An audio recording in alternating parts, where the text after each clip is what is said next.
সর্বপ্রথম ঘুরে হাসিনার বিরুদ্ধে আমরা দেখেছি যদি যুবদল, ছাত্রদল, স্বেচ্ছাসেবক দল এবং বিএনপি নেতা কর্মীদেরকে এই যে জুলাই আন্দোলনের লিস্টে নাম উঠাইতে গেলে ডিসিরা ইউরোরা তাদের নাম কেটে দেয়।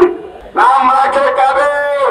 যারা যারা স্বাধীনতা বিরোধী শক্তি, যারা রাজাকার এবং তথাকথিত এনসিপি, তারা যে লিস্ট দেয় ডিসিরা ইউরোরা, সেই নামগুলোকে অন্তর্ভুক্ত করে আমাদেরকে সাথে বৈষম্য করা হচ্ছে। আমাদের সহযোদ্ধাদেরকে ওই জুলাই আন্দোলনের নাম উঠানো হচ্ছে না।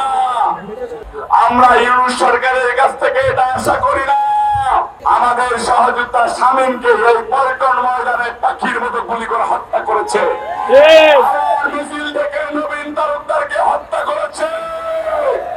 এই শামীম তালুকদার যখন এই পল্টন থানার পুলিশ পল্টন পার্টি অফিসের উল্টা পাশে গুলি করে, পল্টন থানার পুলিশ যখন পার্টি অফিসের সামনে গুলি করে, তখন আমি আর শামীম একসাথে আরো বেঁচে যায়। আল্লাহ অশেষ রহমত, শামীম ওইখানে মৃত্যুবরণ করে।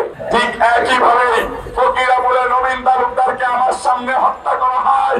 নবীন তালুকদারের মাথায় গুলি করা হয়, তার ঘিরে এসে আমার শরীরে লাগে।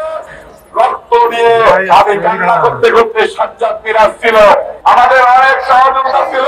এরকম করে আমাদের সহযোদ্ধাদের লাশ আমরা কাঁধে করে নিয়েছি।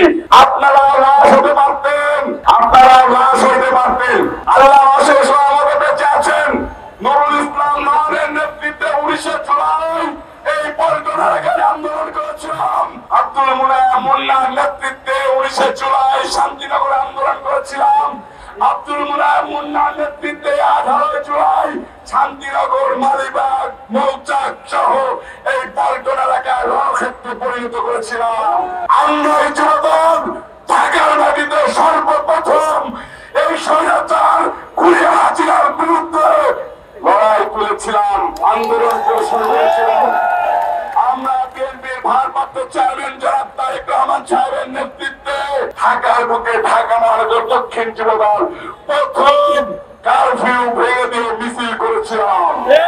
সেনাবাহিনীর সাথে আমরা লড়াই করেছিলাম, পুলিশের সাথে লড়াই করেছিলাম। তখন জীবনের মায়া করি নাই, পরিবার পরিজনের মায়া করি নাই।